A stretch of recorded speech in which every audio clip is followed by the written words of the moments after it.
Happy Wednesday and happy July to you. Welcome to the Blue House Bull Session. I'm Jay Artis. I'm your host, I guess, for what it's worth. I am going to presently be joined by my beloved best friend forever and co-host, Uber Fuzzy, who is currently preparing some dinner for Fuzzy Jr. You know, as I was getting ready for things today, I went to go get myself a drink, and there are, in my living room where there's just a pile of assorted bottles of stuff to drink, there were 2 Gatorades, different flavors, and I can't drink them. Not because I have a problem with the Gatorade or the flavors or anything like that, but because they were different flavors. If I took either one, I would be taking the last one. And I have the hardest time taking the last of anything. I don't know what it is that makes me feel so guilty about taking the last whatever it may be. But I have the damnedest time with it. Fortunately, I found a case of water, and I picked a flavor that the roommate is not fond of.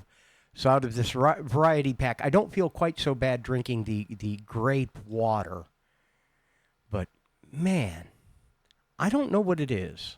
I'm sure I'm the only one with that particular. Okay, maybe not. Maybe I am not alone in that. It's frustrating because sometimes it becomes a source of food waste, and I feel even guiltier about that. But like, I don't want to take the last of a thing, so I don't know. Anyway, on the bright side, we do have some groceries coming from Walmart tonight, which means there will be more than one of things. I will be able to drink fluids. I'm good with that. I'm okay with that.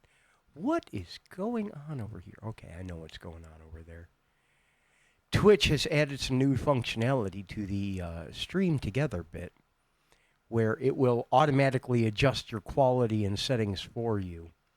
So if I start to go really fuzzy, blocky, bad quality, know that it's for my own good. Computers know what's better for me than I do. Can you believe we made it halfway through the year? I am excited to let you know that July 2nd was officially the halfway point. We are officially halfway through 2024. We have made it this far in the right number of pieces for most of us. I mean, I guess we'll see where it takes us, but it has been... These past 6 weeks have been the longest 5 years of my life so far. I'm sure I'm not the only one either. There's been just so much that has happened this year. So much that has already gone on, so much left to come this year. It feels like a big turning point. I'm not entirely sure why, but something is definitely changing. Many things are changing. Some for the worse and some for the less better. But, yeah. Whoa, we're halfway there. Whoa, living on a prayer.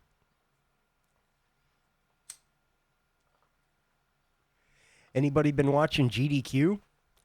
The big summer marathon is going on right now. I've got a lot of friends out there talking about how everything's been going. I've been really excited about that. Welcome, Fuzzy. Hey, hi, howdy. Have you been watching any of GDQ? I was skimming a little bit of it. Yeah, it's I don't know. For some reason, I get into AGDQ a little bit more than SGDQ. The winter one, I get. I don't know. I have more of an attachment to it. Plus, nobody votes to save the animals anymore, and that always makes me sad. I will be cold in the ground before I think that killing the animals is an acceptable way to go in Super Metroid. If you value frames more than lives, we got to talk. We got to talk. Okay, so our next game needs to have a third option. Uh-oh. Mm. A third option where you just taunt the animals? Because I've seen that happen. Yeah. You go in the room, but you don't go through it. You don't save them, but you burn the frames anyway just to tell them they're going to die. That is cruelty incarnate. That's when I'm king of the world. When I host my own event, that's the kind of person that's not going to get invited.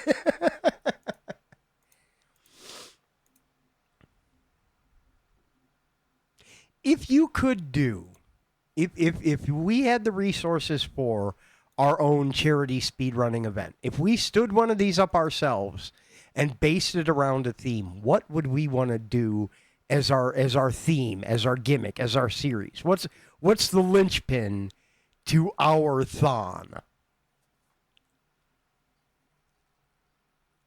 Games played wrongly. Both in the broken sense and the poor sense?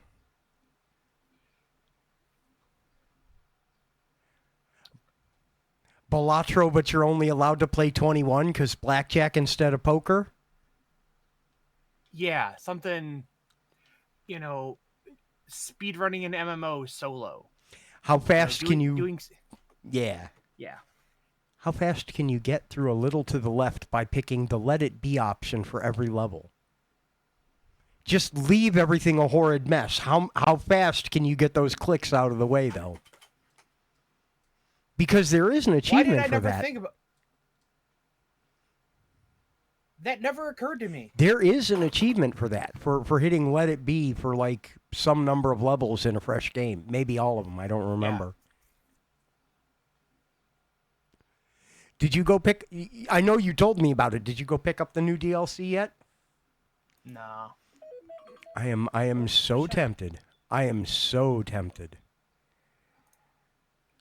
I probably should wait for it to go on sale, but in theory, I could call it research and buy it out of the Hergel budget, right? I mean, if we're into doing casual gaming, it is studying the competition. Oh, look, I have an update to download. You have an update?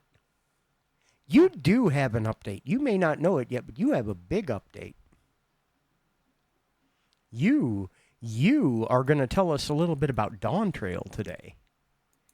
Oh, good Lord. Because I have been watching some of that. And granted, I have like a drive-by knowledge of the storyline of the game in general. And Dawn Trail has really had me kind of confused with some of that stuff. But there have been some big moments in the story that I have seen, like what was going on last night.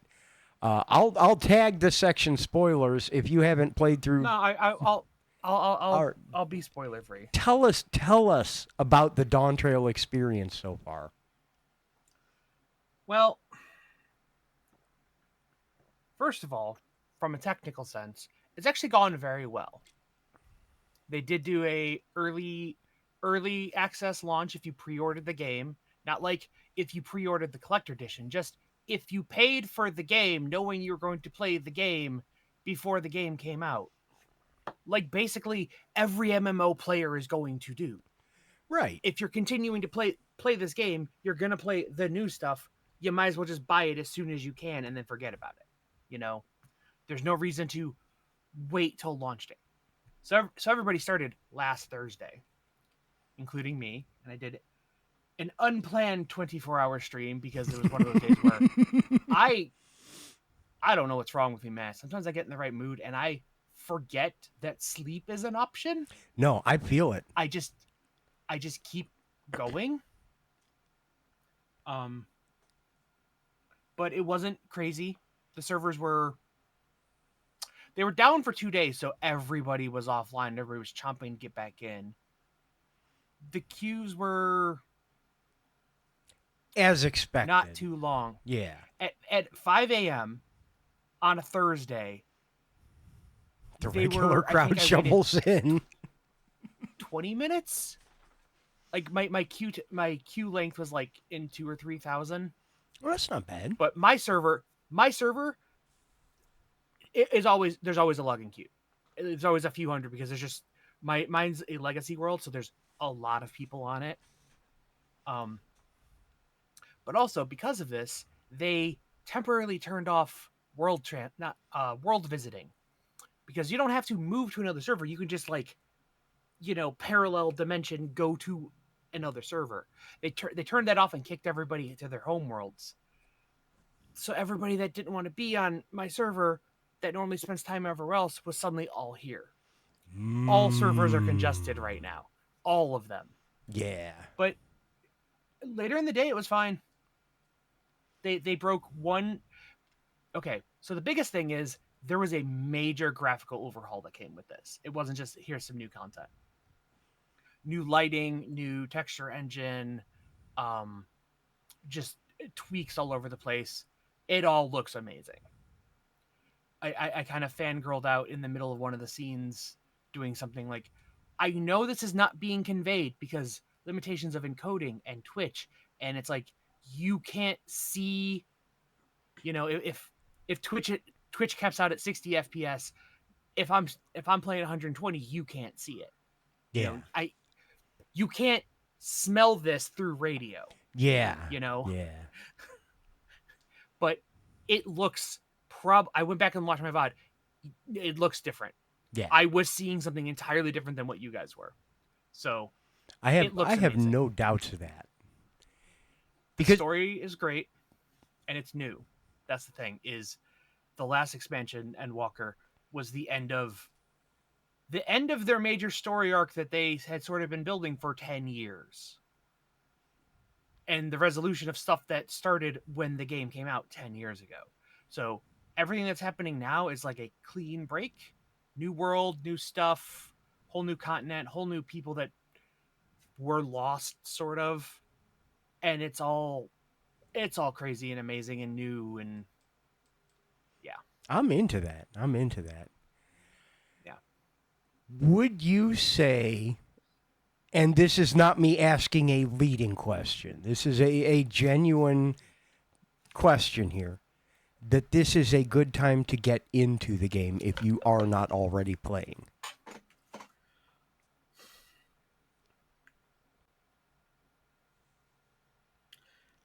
It's a good time to try it. They do have a trial, a pretty generous trial that includes everything up to the current expansion. It's not time limited, I don't think.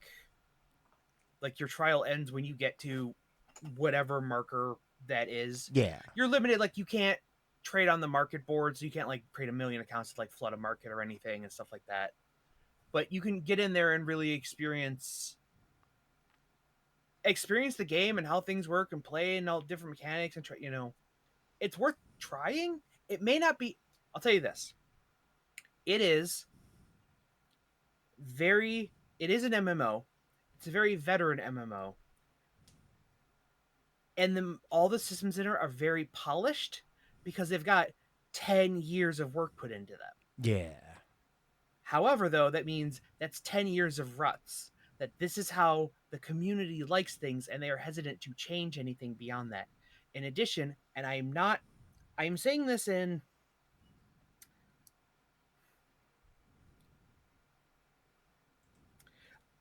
Okay. This game is very much a MMO made by Japanese businessmen. Square Enix has the same problem that Nintendo has, is there's a cultural thing. They make the game for them, and customers happen to play it. This is our vision, this is our goal, this is the game we're making. If you don't like it, you don't have to play it. They don't bend the knee and say, if enough people say this, we will change that. They say, this is what we're putting out. Either stay on the boat or get off. Yeah. Period. End of contract. They hold to their artistic vision. That's something that you keep yelling at me about, is like they know exactly what they want out of it, and they are going to make exactly that. There's a very big difference. It's one of the reasons World of Warcraft was such a disruptor to a lot of the MMOs that were out before, is it was made entirely by American I engineers. can't and believe you designers. people come here voluntarily. Thank you so much for the sub. Much apprecited. Yay. Also, hi. Happy Tuesday. Happy to see you. Yeah, I would if you're consider if first of all you have to like an MMO. Right. This is not something you like. Oh, I'm gonna sit and play it for like an hour or two. Like and then pass judgment and never touch it. No, you have to give it time. It is designed to be played. Give it a month. You know what? The base game is only $20. The starter edition, which is everything except Dawn Trail, it's $20. I'm pretty sure on a new account you get 30 days of playtime with that. If not, the I think the cheapest. I think the base economy account, which gives you one character per server, not like 8 or not 40, some ridiculous amount, but like it's like $10. If you Fair. want to, if you like an MMO and you want to try another one, buy the base game for $20. Give it a shot. Give it a month. See what you like. Fair enough. Fair enough. Be vocal. Use shout chat. Say, hey, I'm stuck on this. I'm looking for a guild. Can somebody help me? People are out there. That's the one thing is there's a very well fostered mentor community. Like there's a whole mentor channel, novice network they call it. It's like the newbies get put in there and then mentors get put in there. And like, I've got a dumb question. Like, no questions are dumb, but just ask it. To which the answer Interesting. is do more main story quest. Yeah. If the question is ever how do I unlock, the answer 99% I'm not being facetious, it's literally 99%. It is almost always do more story quests. If your big thing in your corner has a name and doesn't say question mark question mark question mark, is in like waiting for the next expansion, do that. Do more story quests. That's how you unlock stuff.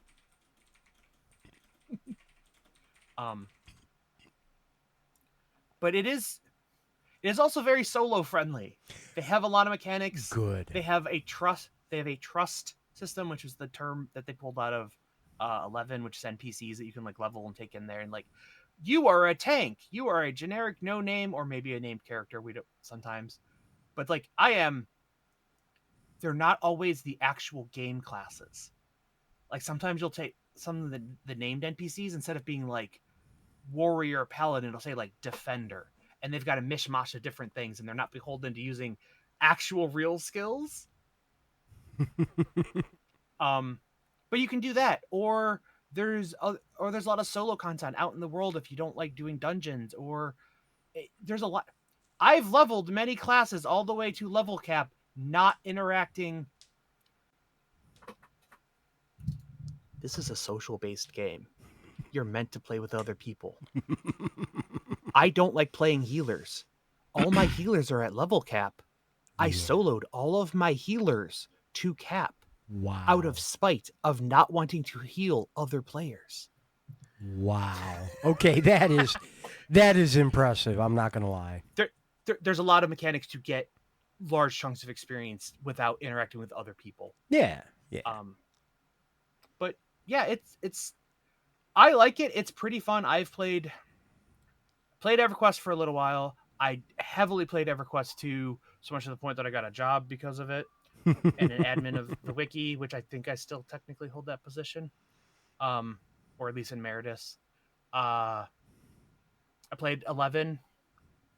I played Eve.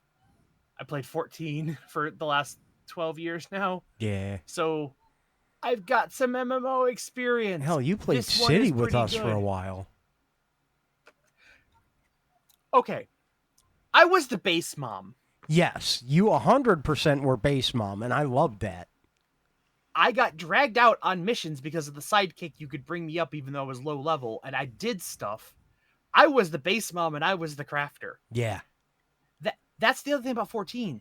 There's like, if you just want to like, okay, I will pick one class, and I will level that to cap for story to unlock the stuff, and occasionally we'll do that to get supplies and stuff, but never actually play it. And all I want to do is go fishing, or I just want to do gathering, or I just want to do crafting. You know, I'll gather the stuff and I'll sell it and I'll make the money and I'll take that to buy the stuff I need. You know, I won't level. I know people, all they do is they go out and gather. Yeah. In between timed nodes, they're like, oh, this appears at exactly 5 a.m. for like 5 minutes. They go fish. They take all that money and they just buy the gear that they need. And yeah, City. I Yes, still have in the City Discord Hero. the link to the private server. I haven't tried it out yet. I really need to. But yeah, I need to get back on that because I do miss that That's game. that's a crazy story about that. Yeah. That they end up blessing that whole Yep. project. It's like, Yep. yeah, screw it. Here's the SDK. You want to run it? Go ahead. That's amazing. Yeah. Yeah. I Was it? need. Yeah, yeah. Yep. That sounds right. Homecoming. Yeah. Yep. All right. Here's an idea from an artistic standpoint, not an actual pitch. A massive online role playing game, an Mm-hmm. MORPG, Mm-hmm. Which is where an actual term now you never because of see that. another player, but they have impacts in the world.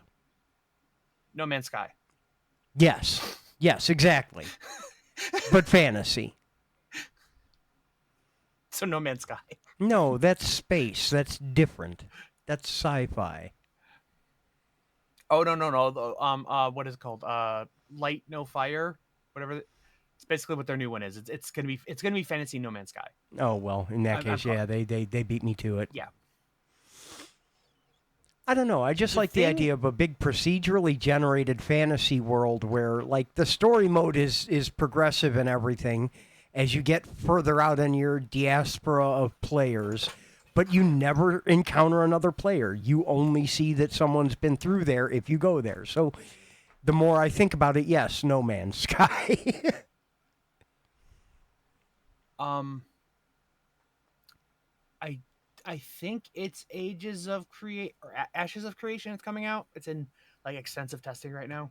Yeah. Pirate Software is talking about it. He's gonna get back into that because he used to run one of the largest dick gaggles of on Eve, Yeah. and they burned an entire sector out of spite to the devs because they could. Um, no surprise that man's got social engineering skills. You don't Um, say. but he was describing the way like the map building works. Is like you go and you claim big open field. Here's an open continent. Everybody go claim. Start building their cities and stuff. Think Minecraft. Like, oh, we're gonna build over here and you're gonna build over there, and you start building your stuff up. As you build up your towns and you level your buildings, their collective radius of influence levels up the grid squares, Hmm. and that affects of the different bonuses or perks and affects how certain events happen in the area. Like if you build like at the base of a mountain, you're right there and you build all this up, that may eventually, when it reaches like peak thing, that may trigger that mountain to volcano and cause a disaster in the area. But if you had built like one square over and built up differently, that influence wouldn't have risen to that level. So the Hmm. game is going to basically code itself based on just wherever people decided to put down roots. Now that is so conceptually neat, and I keep saying to myself, why didn't I do that? Why didn't I do that? But I think that was Ashes. That may have been a different game. But there's a lot of games out there that like are coming off the backs of people like us that have played these for 20 years when they were, fresh out of college and had, employment but Yeah. not careers. And now they grew up and they graduated and they got into programming and they got programming jobs, and now they got together and they formed a studio, and now they're making a game that is better but also different than what we played. You know, not Yeah. quite AI, but more procedurally generated, so you don't have to go handcraft every little footpath and every little settlement out in the field. Wherever things happen, they happen and they will just unfold. Because that also, it's based on where players put their stuff down. That will different servers will have entirely different maps. Oh yeah. It It's is not like one big common pre-mapped world. Yeah. right, and that also they also said like it affects downward, affects what resources get unlocked and are found in the ground. Hmm. And it's like, oh, if you decided to arbitrarily decided to put a church over here, and that its bell curve of influences over here, and if it's next to this thing it does this, but it's this, and it's not, and they said they're going to do it in a way where it's going to make it hard just to min-max things. Like, okay, this is the optimal layout, because it's all going to be different influences based on, it's not just, okay, you've got to put a church here and you got to put a thing here and a thing here and a thing here, and this is the optimum grid layout for maximum adjacent bonuses. It also takes into account different bonuses in the ground already, so you can't recreate a perfect layout somewhere else. So Yeah. I look forward to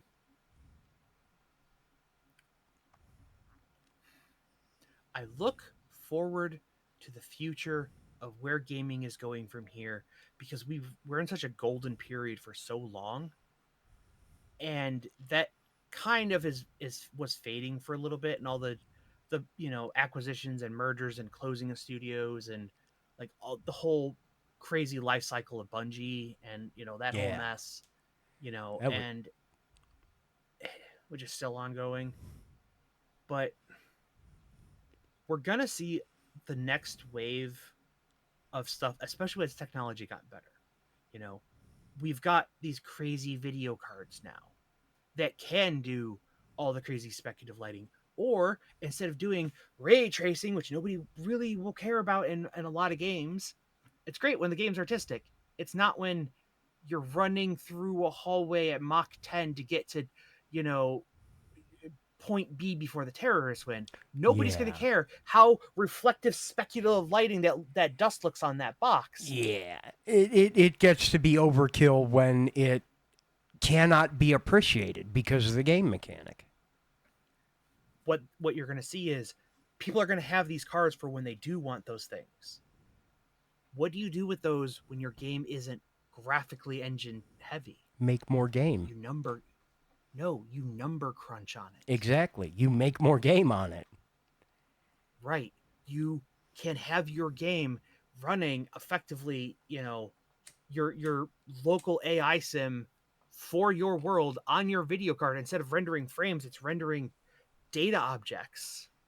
It's rendering world. Imagine, Yeah. Not visible, but like 10th dimensional dwarf fortress, basically. yeah.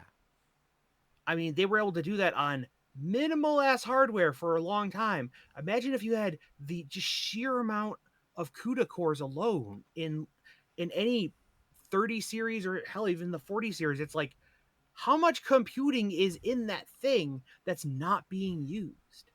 There's so much math. So much math available to you. Right.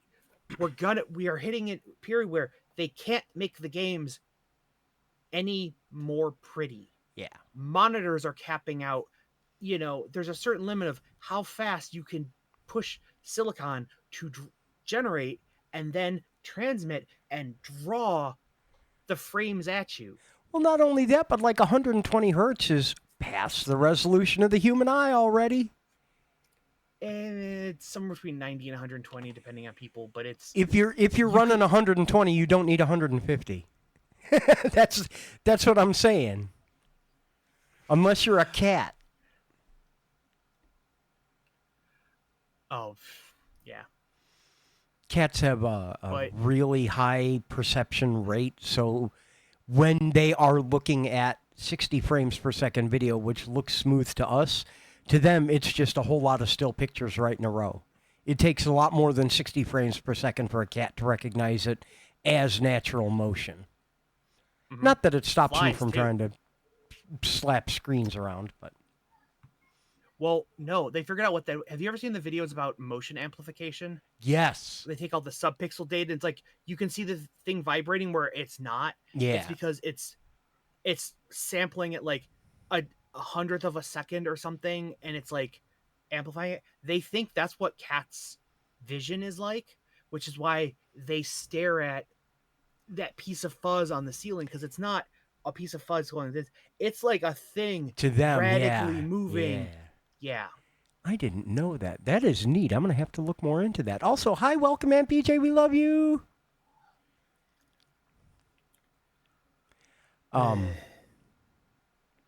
Yeah, 12 years you've been telling me I may be sold on actually trying 14 at some point. I don't want to do it yet. Because we got things we got to get out the door, but I've been thinking about it. Well, you've seen me play.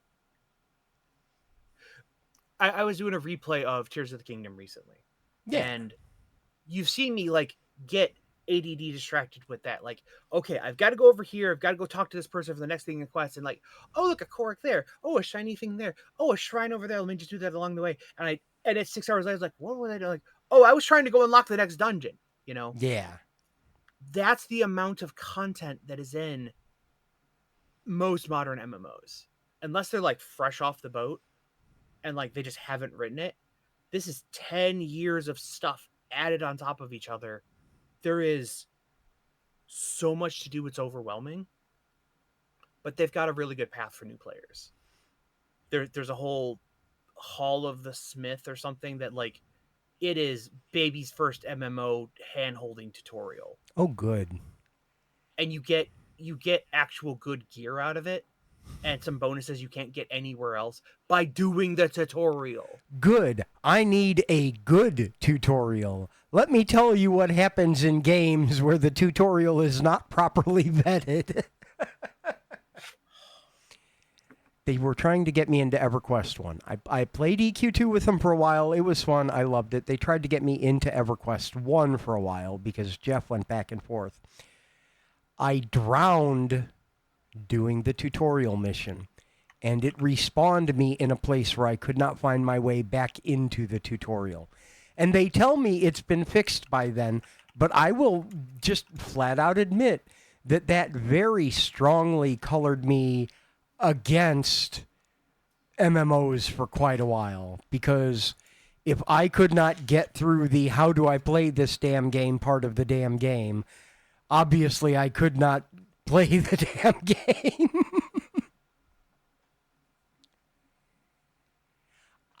I have had a character die. I'm going to talk about City again for a minute. I had a character die in the tutorial mission of City, but it put me back in a state where I could go back and continue what I was doing. EverQuest 1 did not do that. EverQuest 1 was a whole different. It was top tier of an entire different generation of gaming. Yeah. It was you save once at the beginning of the level, and if you die, you reset back. It was hard mode. Extreme. EverQuest 1, you had to know, you had to walk up to characters, and there wasn't like, oh, click on them, read their dialogue, pick from like 2 or 3 options, like the thing you want to say, and they go through their script in order. Yeah. You had to walk up to them and in chat type certain words to prompt them for them to talk to you, and they would just say lines back, and then you had to say, and you could say whatever, but as long as it had certain keywords, but you had to know which keywords to say in front of every single NPC. Yeah. Like, Conceptually, that's neat, but the execution there was sloppy. We are now at the point where you could do that because of things like AI-powered tools, which give you access to natural language processing, et cetera, et cetera. Right. But, yeah. Although now that's got me thinking. Stop thinking. You got projects already. You don't need to make more projects. Oh, man. Speaking of which, I got a couple days to work on projects. What are you doing the next couple days? You want to come over and work on projects? We'll see what's going on. No, you're busy. Yeah, I know. Till Monday. Yeah. Hello, Georgia. Celebrating America's birthday in style. Put some sparklers on the grill. Apparently, Fuzzy Jr. likes sparklers. Are you gonna? Are you gonna? Oh, ha ha ha. Are you at least gonna get the big 3-foot ones? If you can find them. She really just wanted to. It's very hot. I don't know if you've noticed. It's kind of hot and muggy out today. It is. So I wasn't really in the mood to go out, and I didn't already go out.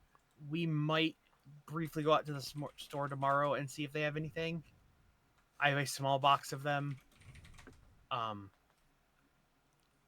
I don't know. I might go visit Hefe. I dig it. I dig it. I dig it. There's a question for you. What? What if you took a burger patty, not a frozen one, and ran a bunch of sparklers through it and lit them? Would that cook it evenly? You wouldn't want to eat it, but Sparklers don't actually burn that hot. Well, they do, but it's not magnesium in it. It's metal oxides and some other stuff, but it's not. They don't use magnesium anymore. It's too expensive. yeah. But it's very hot but it's hot, very tiny metal shavings. So its thermal mass burns the metal away. You know, that's why you can hold your hand very close to a sparkler. It's like it doesn't hurt because like it's nothing. It is in the distance in that inch from the stick to your hand. It is gone.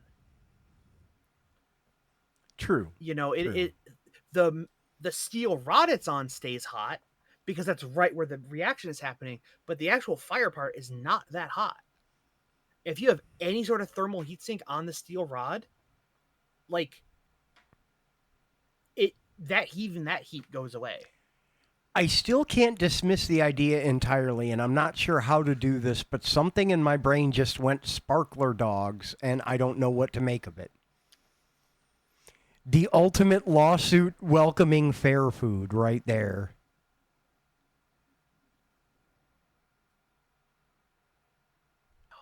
No. It's something. The idea needs a lot of polish, but there's something there. Where's my photos directory? Ooh, he's bringing up the good stuff. I know what he's looking for. It is 100%. It's like an Eagle burger. Mom's apple pie brand baseball truck. He's getting the full. Yep. Let me just set this up in screen share mode because I know what's coming. There we go. There we go. Pardon me while I dox myself and say that's my backyard. One sparkler's pretty neat, and if you have 3 or 4, that's also pretty cool. How many was that again? 36 packs of 12, right? Yeah, no, that was a coffee can. Yeah, it was. That was a full like Folgers can, Maxwell House can, just crammed full of sparklers. We did. I can't even say we. That was you. You had my blessing and approval and a little bit of assistance, but you did that. That was majestic. I felt so free seeing that display. The freedom was just screaming out from that. This was taken at night. Yeah. This was like 11 p.m. Dark night. That garage over there. Which way do I point? Is blue. Yeah, is blue. It is not white. It is blue. It is dark blue. It is like old Pepsi branding blue. It is like Smurf blue. The patio.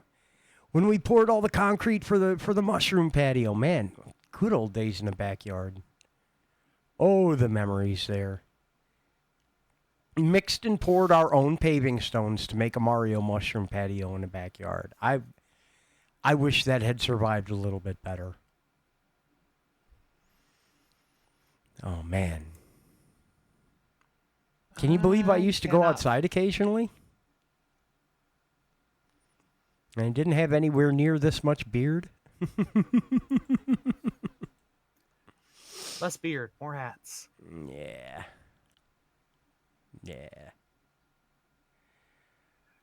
Oh, man. I'm trying to think of what I'm going to do for Codependence Day. I did end up taking Friday off of work. I debated it really hard. It is an actual holiday, like paid holiday tomorrow, and I considered going to work on Friday anyway. But I kind of got peer pressured out of it. So yeah, I got time to work on projects. I'll just have to sit down and actually do that. That was 2011 apparently. 2011. That was the year I briefly went to ITT. I remember it like it was yesterday. Which is to say, not at all. I am acutely aware that it happened. That's the best I got.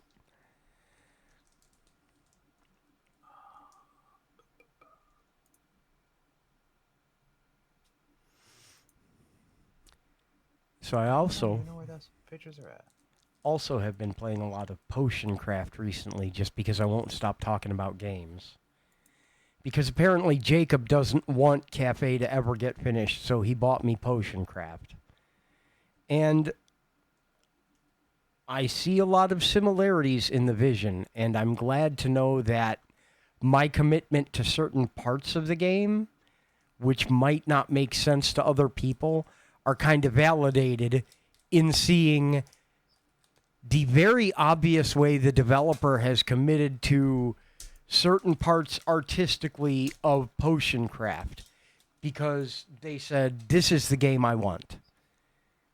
You know, I'm sure from playing that now that there's a lot of times someone said, well, why don't we just? And they said, no, this is what I want out of the game. Yes. And it's helped me a lot to stick to my guns about things I know I want out of Cafe. It's why you get games like early Minecraft, Yeah. ignoring the Marcus stuff, or Stardew Valley, or stuff like that, where like one crazy developer made this whole game all on his own. It's like, yeah, because he had a vision and he wanted it to be that way. Yeah.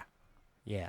And I mean, I can't say that I wrote Cafe on my own, not by a long shot, but I definitely had that vision and tried to make sure I did my best to communicate it to everyone I'm working with. And thank you for nudging me to write that down too. Like, yes, I can communicate it to everybody, but write that down too, so that we have a record of why I want it that way, even if it is I want it that way. You are my fire, my one. Okay, sorry. But yeah, boy, am I excited about that. We actually have a tentative date we want to open for early access and everything and get things going. And everyone here, you're all going to wish list that game on Steam, right? Except for anybody that's here that already has a key, which, by the way, there may be a couple people. Anyway, I digress. You're all going to go wish list the game, right? You're going to support your favorite independent developers, or support some independent developers that you know. Maybe I shouldn't reach too far with favorite. Maybe they do like Concerned Ape better. Can I steal the screen again? Oh, please. Let me switch this back to screen share. It was 2,158, apparently. You also had less beard. You still had beard, but you had less beard. Yeah. Jeff and I sat and shucked boxes for a while. This is the frying pan it was sitting on. That circle of ground never grew grass again. Yeah. There's still a Just patch ever. out back. You can tell. Yeah. You can absolutely tell. It melted through the steel coffee can. Yep. just straight through it. Don't try this at home, kids. But if you do, man, is it cool. But don't do it. Yeah. But man, is it cool. You should definitely don't do the thing. So this is why when I told him my child likes sparklers, it's like, oh God, a new hand has touched the beacon. I see this as a non-zero possibility for happening. She's definitely my child. She loves wasabi and she likes sparklers. Yep. She gonna grow up to be a little pyrotechnician. Actually, that would be really, really cool. Yeah. If Fuzzy Jr. ends up being like a firework expert, I'd be into that. Also, at the beginning of the show, I lied. I did take one of them. Oh, I was listening to that. No, the solution to that trolley problem is you take both of them. They're both the last one, though. But if you take both of them, you don't know it's the last one. But they're different flavors. Okay. If there's a red and a blue and you come in and the roommate comes in and says, oh, I really want a red one. It's like, oh, the red one's all gone. Somebody took the last red one. There's only blue left. If you take both of them, the drinks are gone.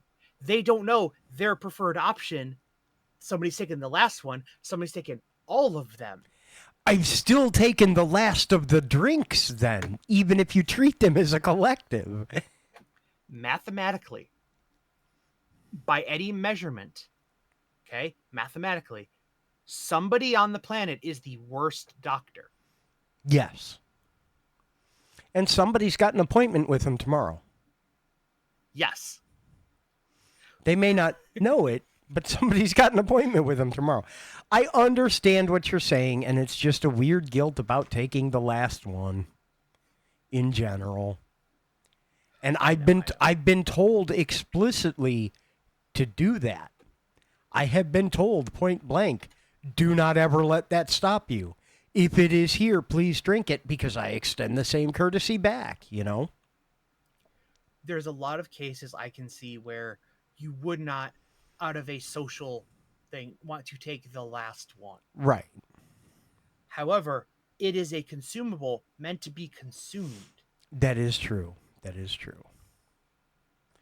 And if but it just... when they get consumed, more will appear, you know? Beep, beep, beep, beep, beep. I have a reply. I have a reply to a comment on a YouTube video. Oh, God. Someone commented on my Mario Paint Composer Here Comes Garfield cover, asking if I could make the Garfield and Friends theme. So I had to ask which Garfield and Friends theme, because after season 1, they changed it. They had the Friends Are There song, and then they had the We're Ready to Party song. So I had to ask which one, and they replied and said, do the Friends Are There.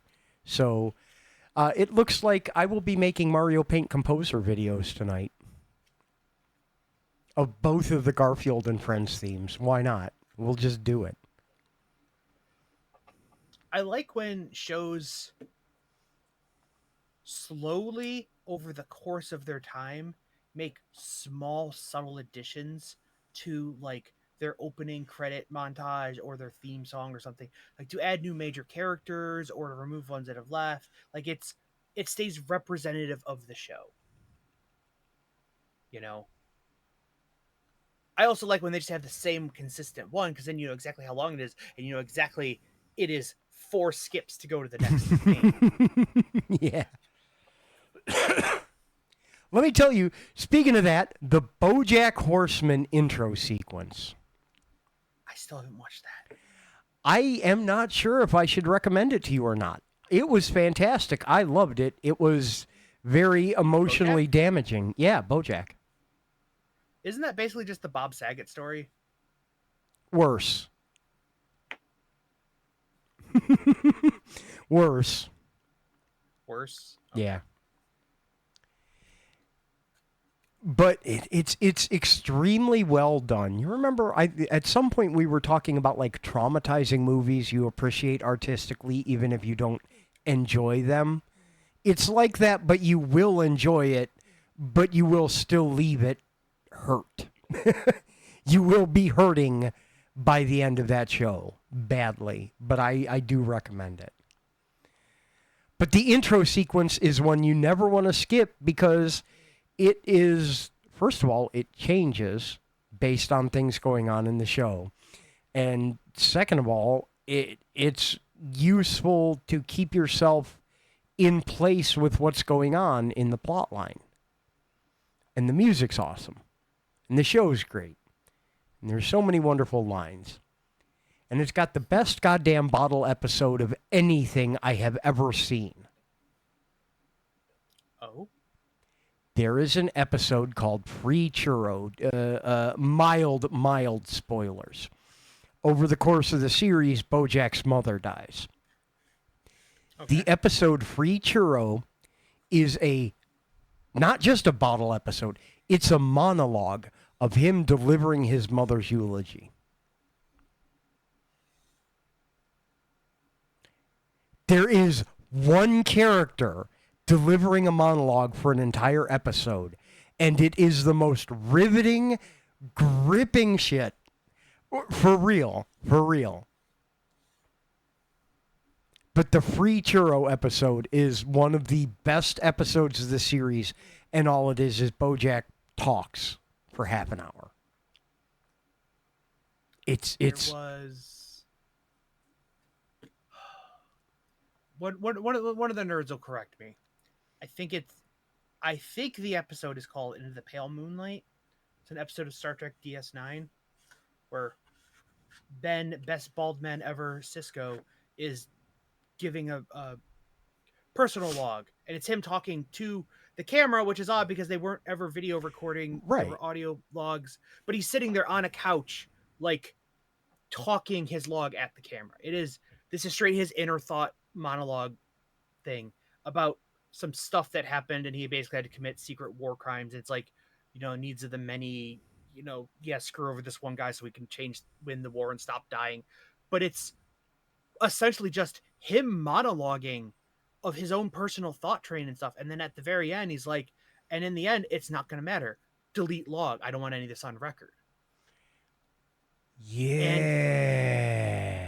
And it's like, people, this is one of those episodes that comes all the time. It's one of the best units of writing. It was a turning point in the content of the series too, because it's like, this is what made DS9 the Dark series, because like they did shit, like they're like, oh, we're high and mighty. It's like, no, we got a war on. We're gonna like violate some conventions here. Yeah. Who the heck is But Geneva?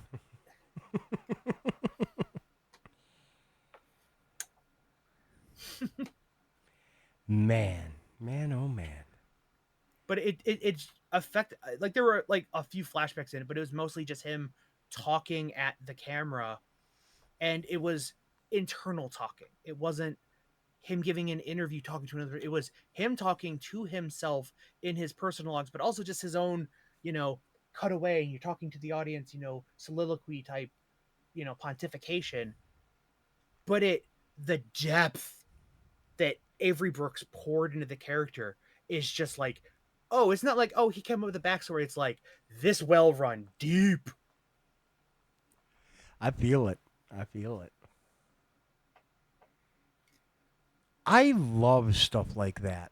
And when it's done right, a monologue episode, like the absolute extreme point of a bottle episode, can be amazingly well done. And I don't know that I've seen one that's not. Maybe the ones that don't hit that bar just stay on the cutting room floor somewhere. There's another one. A monologuing bottle episode like that is a great platform for two things. You give all the spotlight is literally on one character. Mm-hmm. You are you are character building times 10. You can do whatever you want, but it gives you a perfect way to flashback cut to things you wanted to include to show the audience. Like, we want to show you this 20-second scene of Bojack and his mom, but there's no good way to build that in, or connect that, like, have a reason to go there. But if it's just a flashback in a eulogy Yeah. flashback, we can show these arbitrary points at any point in the character's past and build their world up for a 30-second flashback scene. And you can justify building sets and characters and makeup for a thing for a 30-second throwaway thing, but it's worth it because the value is multiplied. Yeah. There's a bonus multiplier of all the world building you can do on the character. That 30 seconds of flashback gets that multiplier to it. It really does. It really does. I don't know. I never got into that Battlestar Galactica stuff. That show is also pretty good. If you the Battlestar Galactica remake from it's been a while now. I think that was like the late aughts. Yeah. Maybe early teens. So it's been a while. 10 years ago, yeah. Yeah. That was actually pretty good. If you vaguely knew enough of what Battlestar Galactica was, so you weren't like, what is like, okay, I know the premise. There's people on a ship and it's named Galactica and they're being chased, and there's evil robots and they're being chased. Cool. As long as you know that much, you can enjoy the show. If you were a hardcore fan, you're like, that's not the right way. Starbuck was supposed to be a guy and not Katie Sackhoff, way too hot to be the hotshot Starbuck, which just blew everybody's mind. It was a pretty good show. That's just our crummiest 20th century Earth mindset. 21st. We're 20 years in. 21st century. Sorry, my bad. But Galactica, that world gets into weird world building. But the Battlestar Galactica actual story and background and world building and the crazy stuff with the Cylons and the rebirth and the connection and all that stuff, that gets into like, what brand of 55-gallon drum of acid was being shipped to the writer's room for this stuff. It gets into like Warhammer 40K, like, you have like a brainworm and a hole in your brain, right? Your synapses are not firing correctly for you to write this level of weird shit. Your gears are misaligned. Not like, oh, this is different and cut break. Like, are you okay? Do you need a ride home? Here's some sweatpants and some Velcro. Do you have a safe place? Yeah, I get it. And it was like, here's a campy little sci-fi show. Nope. Deep psychological horror and mistrust and religion and a double religion and faith in the thing that turned out to be wrong, and a whole nother faith in the thing that nobody even knew about till the very end. Don't forget just the faith of the heart. Shyamalan. They talk about the faith of the heart thing in one of the commentary tracks at like disc 4 or something. At like the very end, like when the last time they're talking about it, and somebody makes that joke. It's like, okay, no, hold on. And then they just go on, and there's just like an audio cut of them, like an extra 30 minutes after the episode ends, of them talking about faith of the heart and why and the whole thing. And it's like, that's all great. This is a sci-fi show. This is a prequel to one of the most beloved sci-fi franchises ever. That's not wow, you picked that. All right, well, we're at 7. I think we're going to take about 5 real quick. I'm going to slam down the rest of this Gatorade and go steal the other one because mathematically I'm told that it's ethical to do so. Don't you guys go anywhere. We're going to run a couple ads for a few minutes, talk amongst yourselves. We will be back in 5. Maybe go grab yourself something to drink. Stay hydrated because the weather's getting gross and warm. We will see you in 5.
Hey everybody, welcome back to the Blue House Bull Session with J Artist 1 and Uber Fuzzy. Happy Tuesday again to you.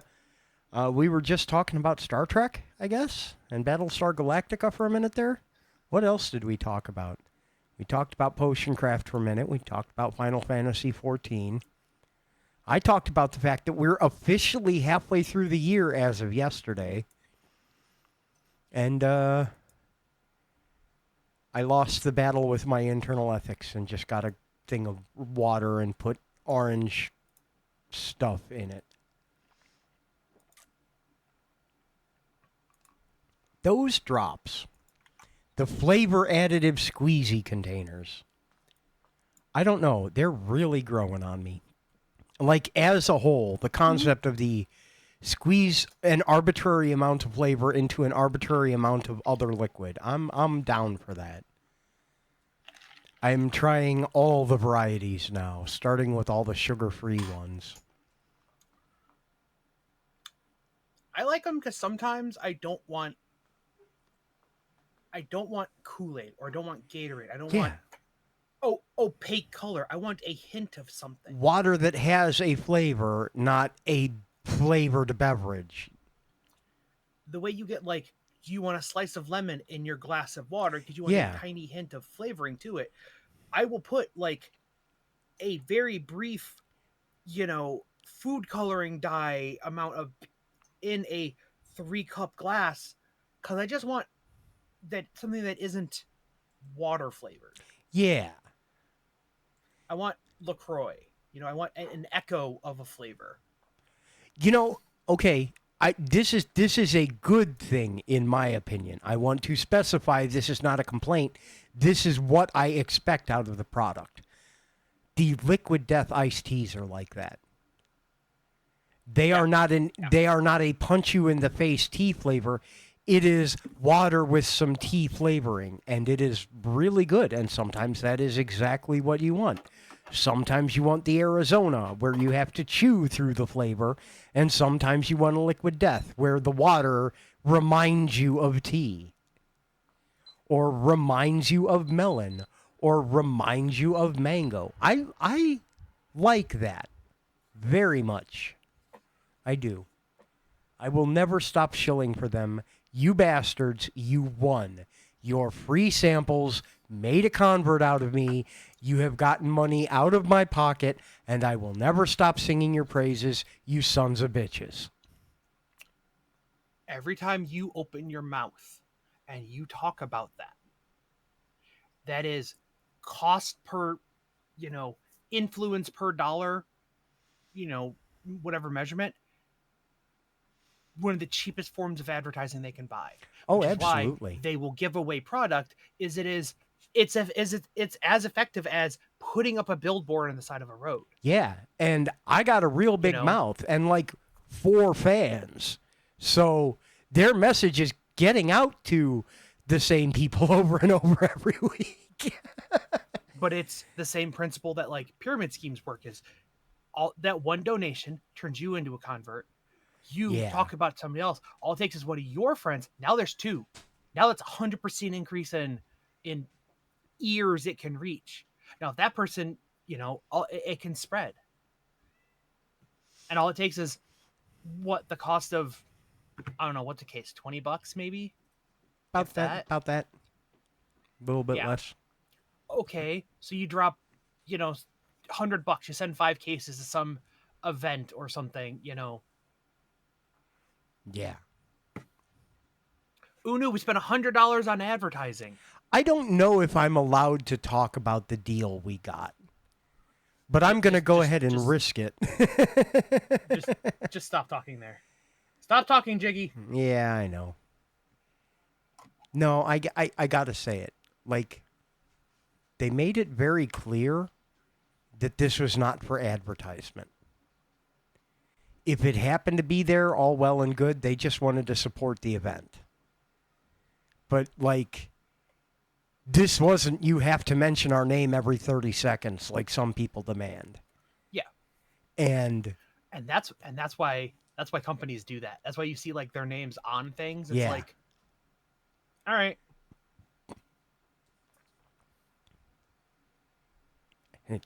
It worked. It worked, damn it.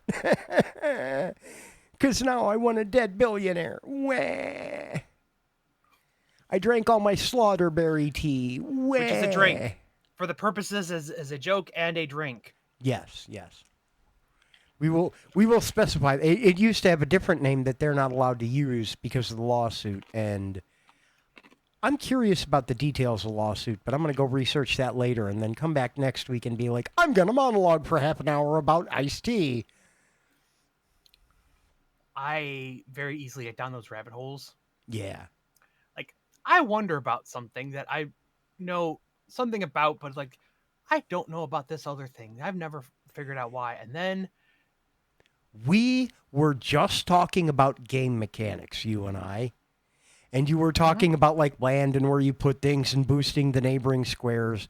And a very tangentially related thought drifted through my head. What shapes can you use to tile a 3D space? Cubes. You can perfectly stack cubes in a 3D space. Can you do that with any other shape? Can you do that with any other polyhedron?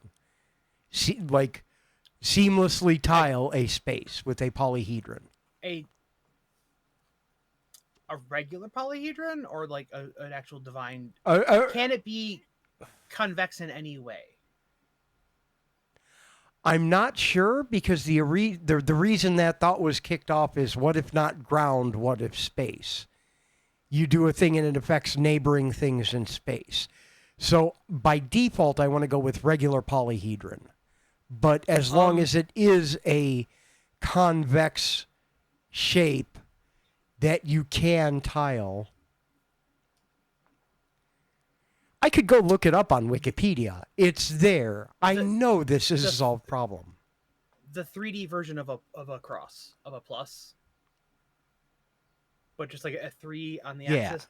I think that also tiles pretty well with minimal dead zones. I don't think it'll perfectly go, but you end up with very likely minimal dead zones. And oh no, that's just a dead region of space. Yeah, fair. I don't know. That gives you the blocking thing. If I want to write No Man's Sky, there's a consideration. How do the sectors fit together? They don't. It's all made up. Well, what if I want it to, so that they influence neighbors?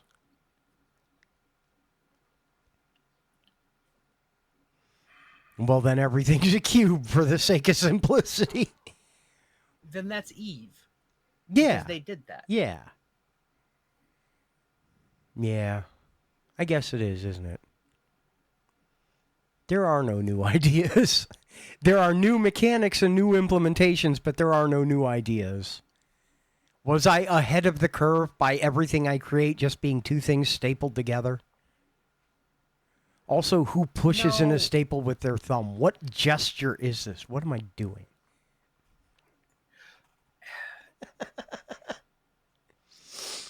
Look, you got your base simple machines. Your levers, your wedge, your inclined plane. Yeah. Well, an inclined plane is just a wedge. Yeah. A screw is just an inclined plane wrapped around a cylinder, yeah. A wheel. Right. Like there's really only like two fundamental like machines realistically. There's a whole tier of second ones that are combinations of things. A lot of things around an axle, basically, you know. But at some point, they're like, oh, there are no new ideas. It's just two things together. Well, okay, now we get into the world of third things where there's three things together. And You all of a know, sudden we're playing this, Infinite but Craft, also yeah. right. It's this, but also this. Gaming goes through iterations like that, where it's real. You get harder and harder to make a completely new idea, and everything is iterative on somebody else has already done it. You can do it differently, you know. But at some point, everything turns everything's going to crab out. You've Yeah. heard of this Yeah. theorem of crabs are like the ultimate endpoint in creature evolution. Because so many divergent paths have all led to a crab. Yeah, it's like it is the ultimate end shape of it. It's like it's the reason phones all look like this. Reject monkey, return to crab. Is it? It's picking up Depth the finder, yeah, face. the the Yeah, focus thing. The infrared. IR. Yeah, but there's a reason all phones basically turn into flat rectangles. Is the evolution of mechanics? You end up that way. With the exception of the burner phones used by Slavs. Even The, those are the, now. the little rectangle-y ones that look like lipstick tube cases. You know the ones I'm talking. The stick phones. Nokia. Yeah. Nokia. Not Yeah. the bricks, the sticks. Yeah. Well, those weren't trying to evolve. Those hit their target and stopped. Yeah.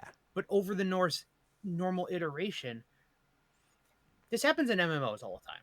And yeah, we're going to go back to that briefly. I won't. Everyone's like, oh, but this other game did it first. Like, yeah, that's nice. We're going to do it differently. Yes, they can have a quest book, but everybody else is eventually going to have a quest book. There's no way to not have one unless you are intentionally trying to like hurt your players. Yeah, everybody's going to have dialogue. You know, Mass Effect had like the what was the thing? The dialogue circly whatever. Yeah. Paragon thing. Like Yeah. you successfully made a bunch of I am a good, not evil person, and you went down a different dialogue tree and you stopped having that evil option, but you could get different and it affected the game. Other games have done that since then, like, oh, they're just ripping off. Like, no, they're taking inspiration from one mechanic that you can do. That reminds me, I need to search on the Steam store real quick. You're fired, Swish.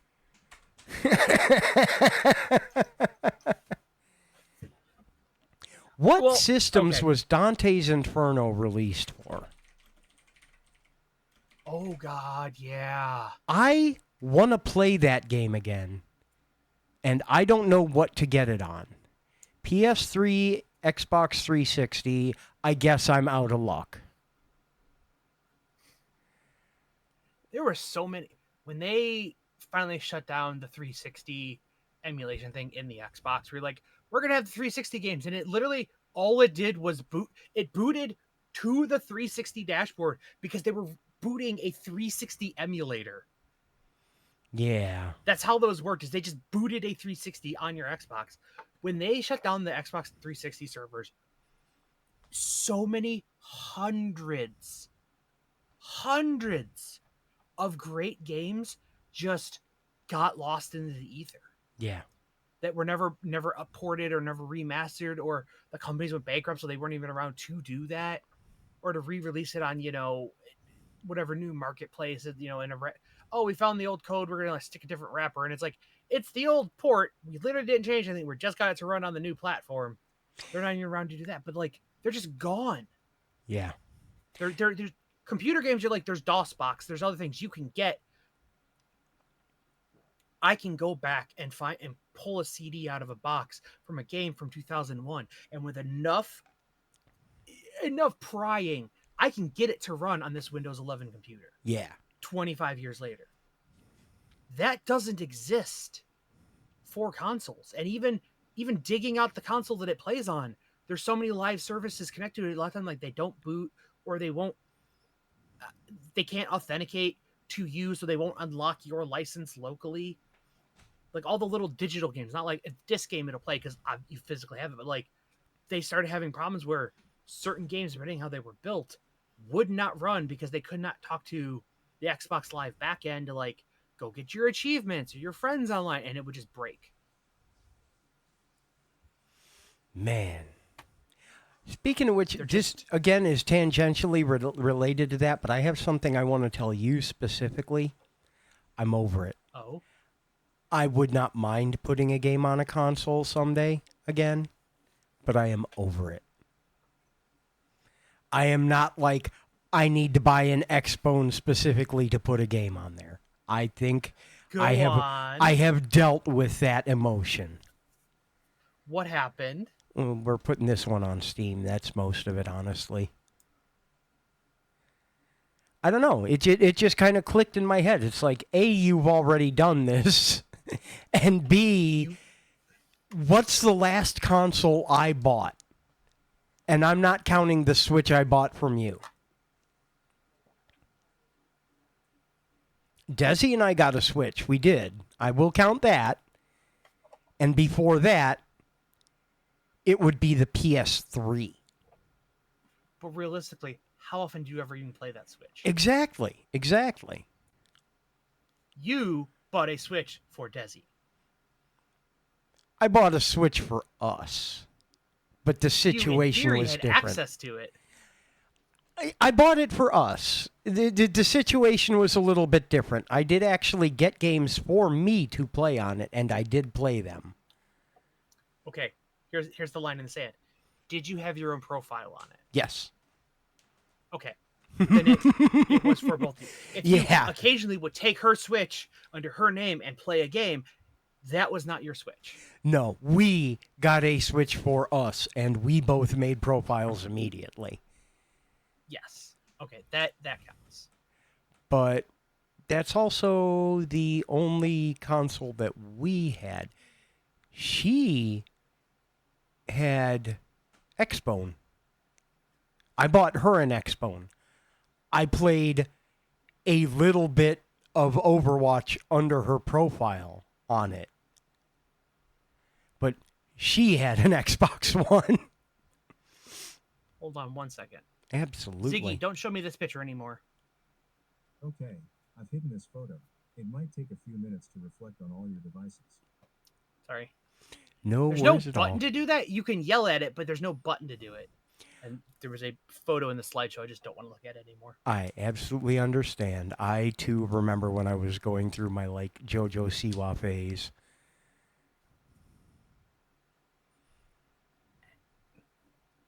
Maybe I have guessed wrong. That reaction tells me that wasn't it.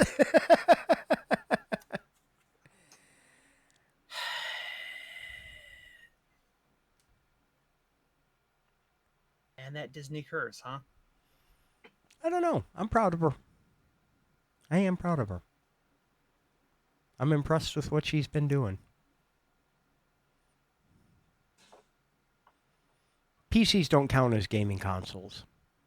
There have been holy wars fought over that already. PCs don't count as gaming consoles. Well, I mean, they can. If you bought, I know people that have bought a whole new computer, a high-end gaming computer, just to, all it does is it sits in the back. It's for their car racing rig. Yeah.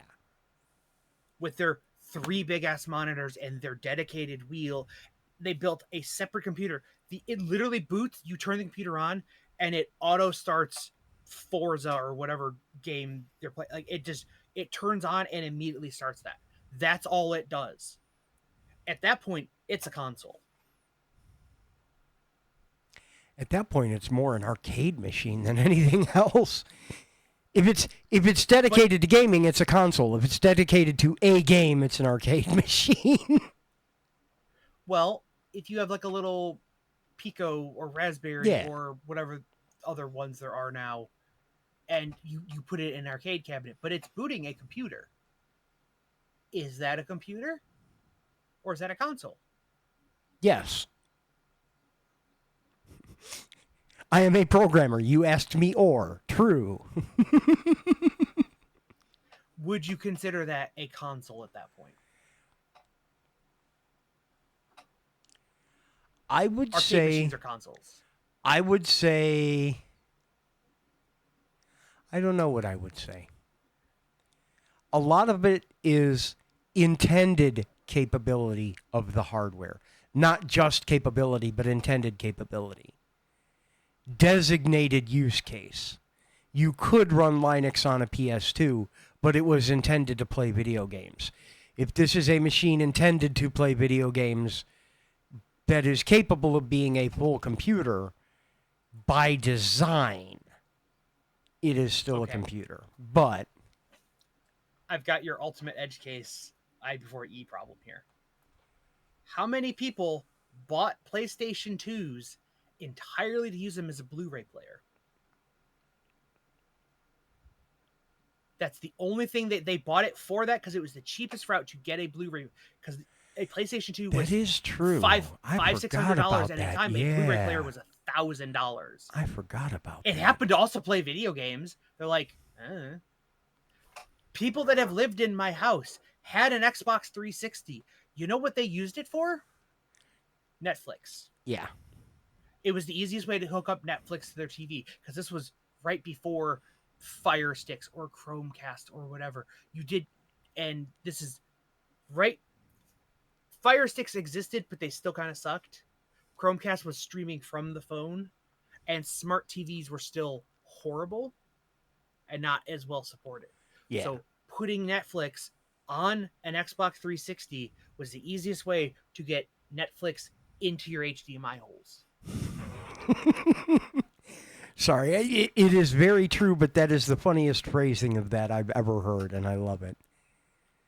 And actually, originally they used the 360 because the TV they had did not have HDMI. It had composite, and they had the composite cable for the 360. Yeah. So we could not put a Fire Stick on that TV. So the 360 was the best way to put Netflix on that TV. Boy, am I glad I haven't had to buy a TV in a while. They're all too smart now. I would not use or trust any smart TV. Yeah. I just don't. Then again, it's Like rare that I'm at a TV that is not just a monitor that happens to be showing a show. Yeah. Every once in a blue moon, I'll plug in the Ethernet cable. I don't even connect it to Wi-Fi on my TV to update firmware on it. Like they'll fix. There was actually a legitimate fix in the on-screen display. You couldn't go to this one setting, and I was like trying to like what thing? Why am I trying to like how to do this off? And like, oh, it's fixed in a firmware update that came out 6 years after the TV came out, which was 12 years ago. Yeah. And I'm like, oh, plug it in. Hey, look, there's an update. Hey, that's fixed. What do you know? My TV work now. TV work goodly. Yeah. Good TV working. I was trying to turn off the Bluetooth on it. Ah. Why would your Because TV while have the TV is Bluetooth? on- Don't answer that. Media share. Miracast. Sigh. To stream audio or video from your phone to it without using, or to use Miracast. Miracast not over Wi-Fi. Yeah. So you don't have to be on the same Wi-Fi network. You're sending it directly to the device. Fair enough. Fair enough. But there was just a Samsung blah blah blah blah blah blah blah blah blah blah blah blah blah blah, because them like Sony know how to name a product. It was square bracket TV 65 inch. Literally, I think it was probably like the MAC address so you could identify it. Yeah. And then TV at the end in my Bluetooth list every single time, and it's like, stop it. Yeah. No, that gets old real quickly. I get it. Yeah. I don't. We do need to fix your TV situation though. Yeah, we do. We do. Eventually, when the rains start raining again. Yeah. Yeah. We're getting there though. I have stuff to discuss with you later, but that's other stuff. Yeah, I should probably get a TV that's an actual TV in the living room as opposed to what I have now, which is a 60-inch video conference display that is designed to work with a very specific set of hardware that I happen to hook a Chromecast into that doesn't have any speakers. So I have a 60-inch TV with an under-monitor soundbar as my only speakers. It's bad. It's bad. That is why I do not host TV parties the way we used to. Well, I mean, you got those speakers for your computer. You can get a pair of speakers On the dirt cheap, yeah. Yeah. And not bad ones either. Do you remember the good old days when everyone would come over and I would make Hamburger Helper and we would watch The Simpsons or Futurama or Aqua Teen or whatever? And that was just what we did for the entire weekend. Nurse a pan of Hamburger Helper and... We would take all the media, load it in a playlist, hit shuffle, hit play, full screen Windows Media Player, and then not touch that computer for days. Until the power went out. Pretty much. It was just, when you were done, you just turned off the TV. It kept playing. We basically made our own TV station. Yeah. Yeah. And then at some point, I found the bumpers. The bumpers, from the Adult Swim bumpers. And I wrote a script. We would load up all 13, 14 seasons of The Simpsons and a bunch of other shows. And like I said, we would shuffle it. And then I wrote a script to take the bumpers and put them in between every 2 episodes. It would put 2 bumpers to do a little bathroom break or something. And I didn't tell anybody. And then we were watching some episodes, and we watched 4 episodes of The Simpsons, and then an Adult Swim bumper came on, and someone was really confused because they did not play The Simpsons on Adult Swim, and they thought we were watching TV, and some people thought we were watching on the computer, which were why are there Adult Swim bumpers? And everybody just everybody was confused in different ways, and yeah, collective, what is going on? From 3 different mindsets, and I'm just laughing. That was awesome. That was awesome. Man, I miss stuff like that. I do. I should set that up again here at the house. I have a server running here at the house. I should do that. I could do that.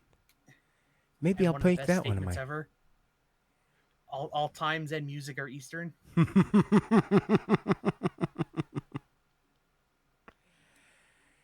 Yeah. No, I have other projects I have to work on this weekend. I have other time-sensitive things to do. Don't get a new project, Jason. How many times do I have to tell you? Oh, Lord. I do need to change my chair socks. I do need to do that. The armrests on my chair have been disintegrating over the years. Yes. I understand that feeling very much. But I have back here where it's shiny black leather and then not. Well, I have sections that have just plain torn off, so there are hard edges. So I have discovered with this chair that I have that I can take a pair of socks and stretch them over the armrest. And once every couple weeks or so, I change the socks on my chair. This, by the way, I need to remember to explain this. I did. This is the chair I stole from the office. That's why the armrests are disintegrating. I've been sitting in this fucking thing for 10 years. But I need to remember to explain to Danny why I am changing the socks on my chair. Because that came up in conversation before.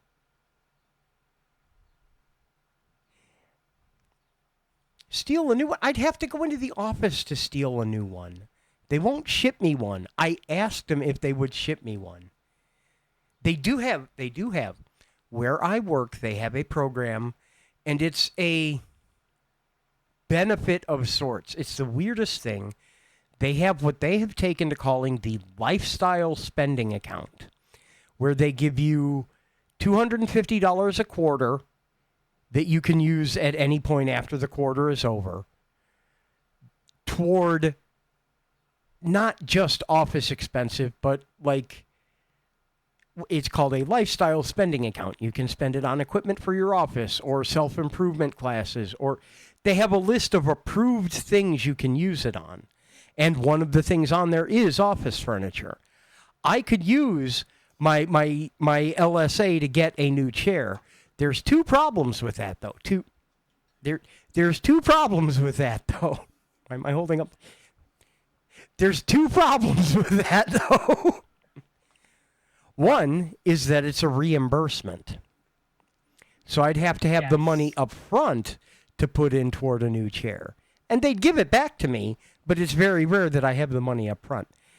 And the other problem is I'd have to pick a chair that comes in under whatever I have left available right now. Otherwise, I wouldn't get reimbursed the full amount. And well, here's the thing. That's why they do the reimbursement. Is if they give you $1,000 for that, and you want a $1,200 chair, you go buy the $1,200. You effectively cover the overage, right? The overage of it, but you're still out the $1,200 until they give the money back, right? And the secret goal, the quiet goal, the part we don't say out loud, is that they're hopeful you won't use it. You'll forget you have it. Because at one point, I definitely let mine expire.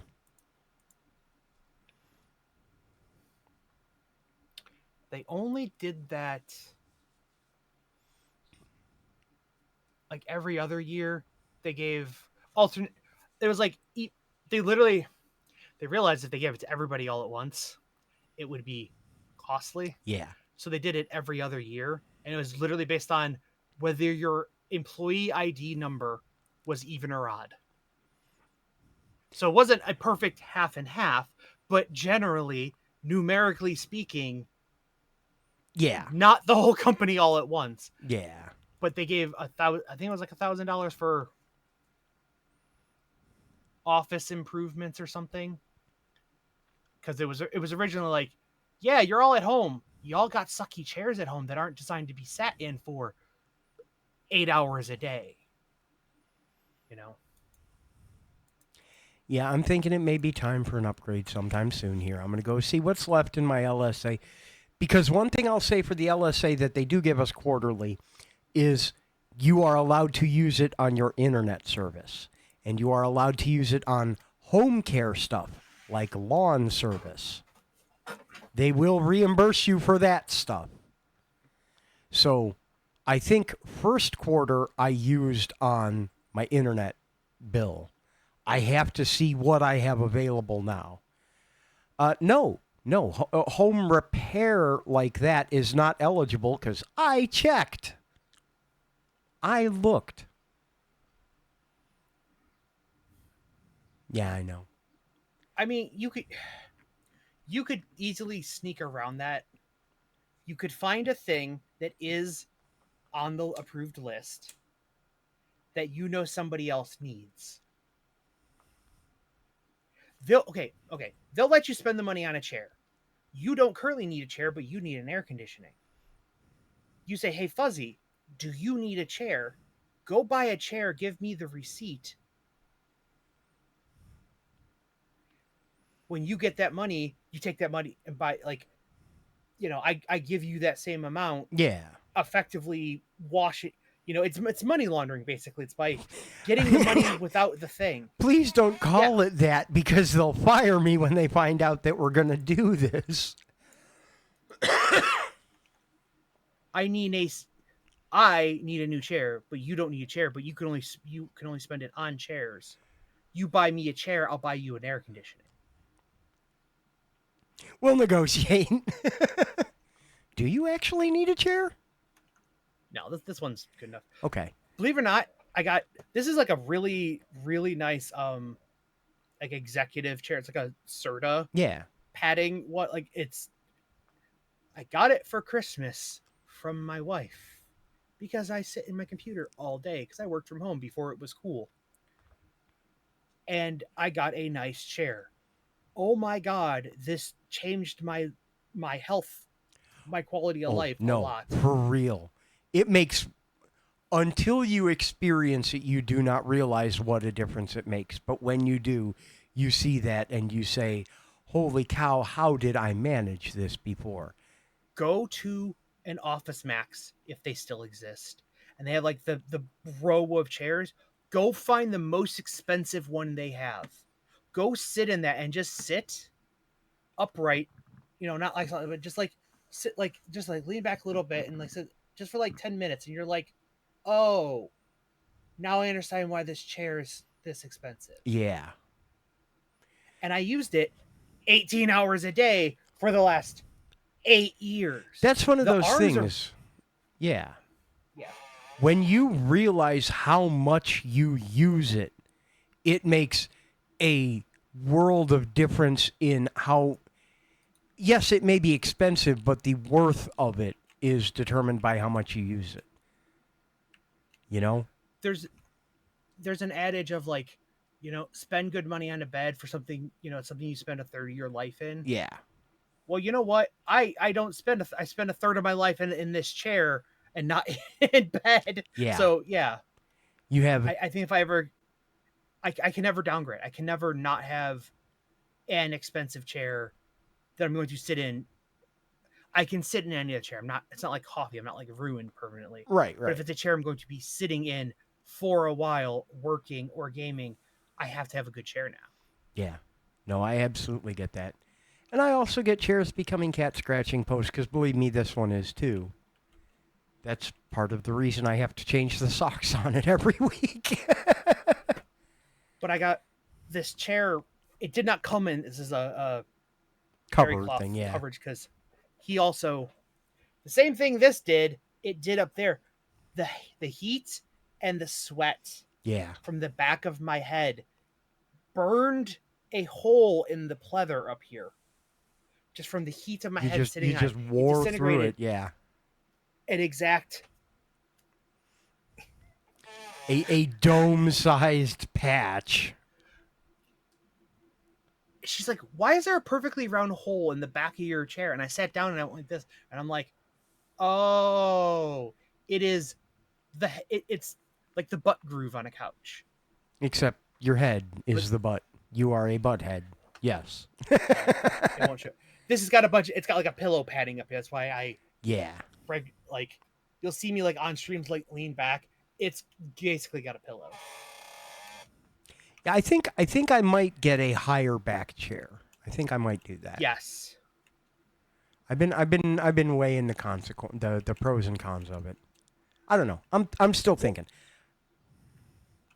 The other problem is we are both men of size Yes. horizontally Yes. and gravitationally. Yeah. It is hard to find a chair with a high enough weight, a good chair that's got a high enough weight rating. Yeah. You can find this is, gamer chairs designed to be sat in 12 hours a day, up to 250 pounds. Yeah.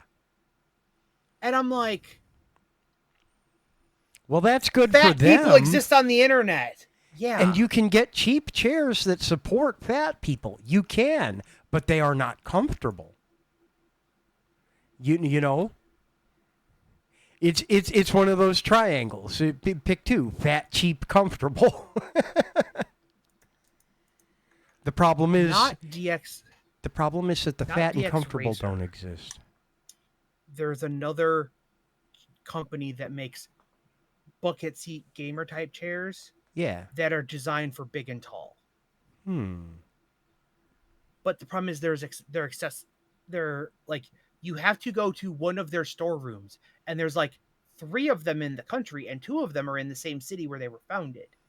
There's the headquarters, and then there's a showroom they put on the other side of the town, and then there's one other one in the state, and that's it. Yeah. You can't order them online. You have to go. You can browse online. You have to go in person. And I'm like, I'm not driving to Michigan for a goddamn chair. I can't remember the name of it either.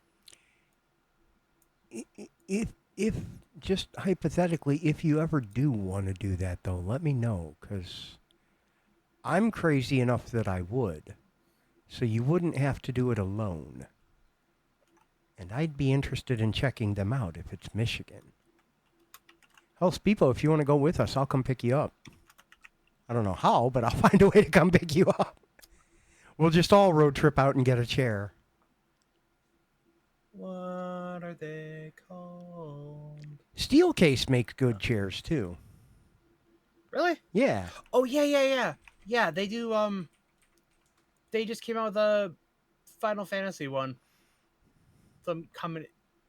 It's like a real nice chair, and it's got a magnetic patch, so you can put like the symbol of your favorite class.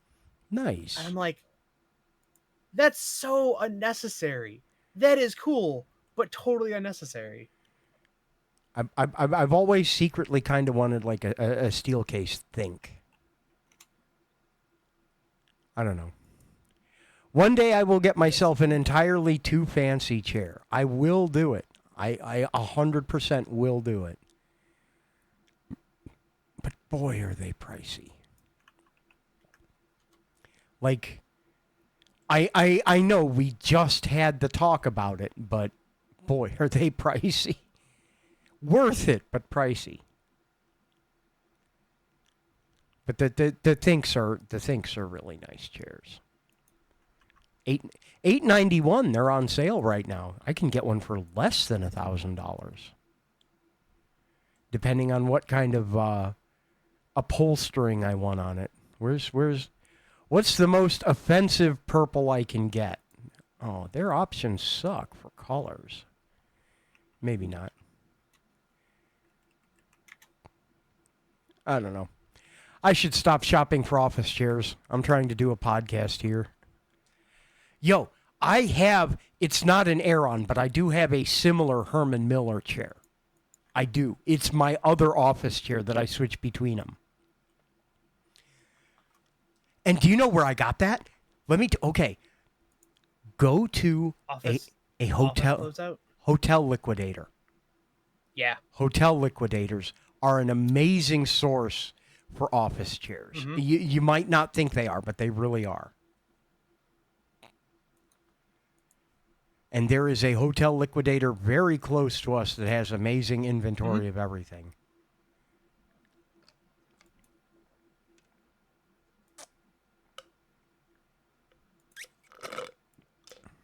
You want a gently used alarm clock that's 30 years old? Yeah. They're so nice. Wait, is that where you got that weird the end table with the lamp?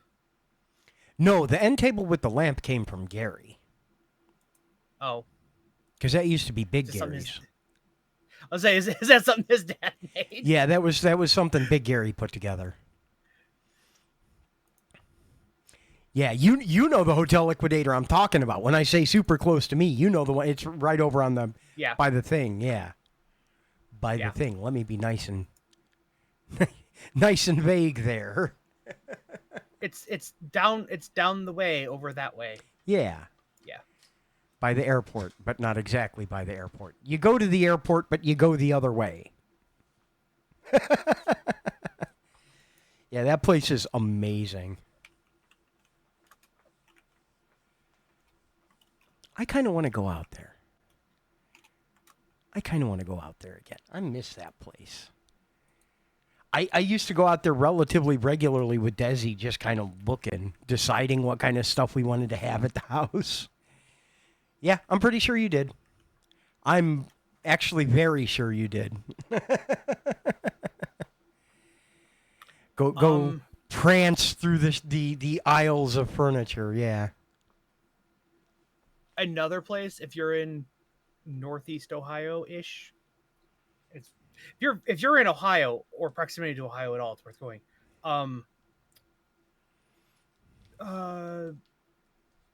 Northeast Factory Direct Yeah. outlet thing. They advertise all the time. They've actually got a lot of stuff in there. It is if you're looking for large furniture, couch, recliner, table, like furniture. Check out that place too. They've got a weird. It's stuff that they get. It's not like here are the things we sell. It's we have stuff we need to Yeah. resell and move. So it's worth stopping in once in a while. You never know what kind of goodness you're going to pick up on there, yeah. Maybe I should go look there for a TV. Except I'll probably end up with mispurposed telecommunications equipment again. No signal. Incompatible device. Oh, is that what it was? I think it was no signal or incompatible signal or something like that. It was a weird message considering everything was working. We were actively watching it. And listening, so it couldn't have been the sound. Because the sound came through the HDMI and went out of the TV to the speakers. Yes, but the Chromecast may have not been Sending the right flavor of HDMI or something. Yeah, it wasn't in. It was looking specifically for its one refresh mode thing. Yeah. That happens. It does. It does. Yeah. TV on my list eventually. Chair on my list eventually, but slightly above TV. I have 2 functional chairs, but I don't have a really, really nice one. Also, a real couch, maybe? Yes. Yes. Or at least access to that futon? Yeah. And maybe rearrange the multiple pianos and Asian bureaus you have? Yeah, that now there's one. I know I keep saying no new projects for the weekend, but that's what I should do this weekend, is rearrange the living room so you can get to the futon and move some of that stuff out of there that doesn't need to be in there. Maybe I'll do some heavy lifting in the living room this weekend. And once I have a little bit of space, I'll crap it back up with all my notebook making equipment and make notebooks. Physical labor is a good project for in between working on other projects. It's a good. Can you get said notebooks? Alternate project. You can't right now. I'll have to put them up on my shop. Why not? Because I'm too lazy to list things on Etsy, and I have problems selling stuff through Square on the website. I just never took the time to put them up anywhere. So that would be a good part of the weekend project too, is put the notebooks up on my Etsy shop and move all the Square stuff back to Etsy and eat the listing fees and blah, blah, blah, blah, blah, blah, and then make a bunch more notebooks. Because I'm lazy. I hate taking photographs and writing descriptions. I want to just make the things and hand them to somebody else and have them do all the work and pay them their 10% cut for that stuff. Do you have one of the notebooks? Oh, wait, no, I do. You have one of the notebooks. You have the monster one. Let me tab back over here so I make sure. I have. Make spiral-bound notebooks out of reclaimed and repurposed cardboard. In addition to the candle shop, in addition to doing the t-shirt designs, in addition to everything else, I do the notebooks. Yeah, Danny was effusive with praise about that. I was pleasantly surprised by how much he liked that.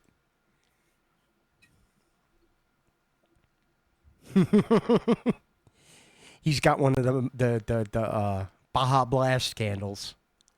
There's nothing on my Etsy store. I'll give you the Etsy link when I put stuff on it. How about that? It still smells like that. Aggressively. I need to, yes. Look, and I need to. if you want to buy something I made, go to this website. There should be 2 slashes there, but go to theidesofmerch.com. Every physical thing I make, you can buy from that link. Or at least you will be able to once I update my Etsy store. But that's also a link to my Bandcamp. That's also a link to my Teespring shop. That's also a link to the Game Crafter if you want any of the like physical tabletop games I've made. All of them are available at theidesofmerch.com. So that is on the list of domains I do need to renew. That one's important. Every once in a while I sell a t-shirt. You never know when it's going to happen.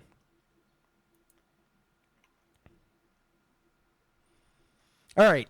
Plans for this weekend. And this weekend means starting tomorrow, since tomorrow is a national holiday in the U.S. I am going to work on Cafe, work on cleaning up the living room some and reorganizing and rearranging stuff. Get my damn candles back up on the Etsy shop because apparently people want them. Get some notebooks up there and make more as necessary. And work on MC's thing and Jiggy's thing in between those. All right. I got my weekend sorted. I'm good. I got plans. I'm going to be doing music on Friday. You are or aren't? I am. It's going to be miserable hot, but I'm going to be doing music anyway just because I need to do music. Because there's already songs in my queue because I was talking about them and thinking about them. I've got some new songs I put in my queue because I want to play them. BJ wants to hear Dr. Hook. Most people turn off their queue when they're not live. Yes. I am not that smart. But I learned a new Alan Parsons song. Aw. I want to go do Eye in the Sky. I'm proud of myself. I figured out how to play a song.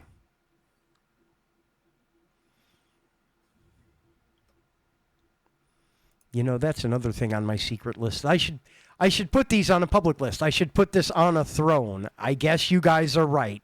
Not just an Amazon wish list. Make myself a throne. I want a loop station. So that I can play songs with myself as accompaniment.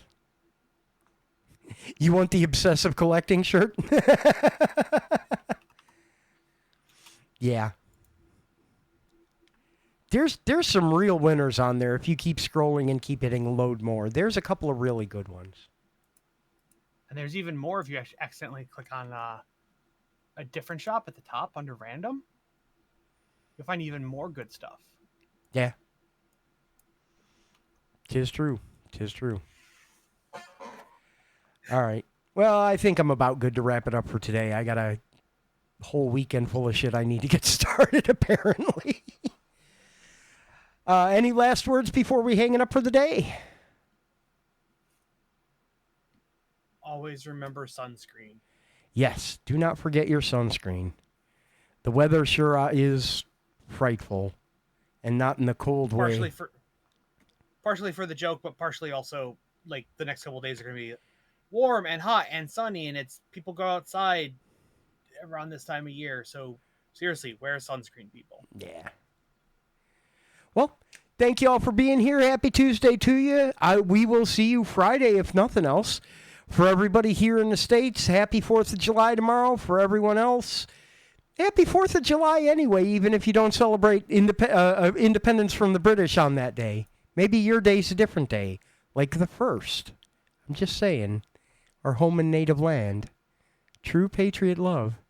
In all thy son's command, with glowing hearts we see thee rise.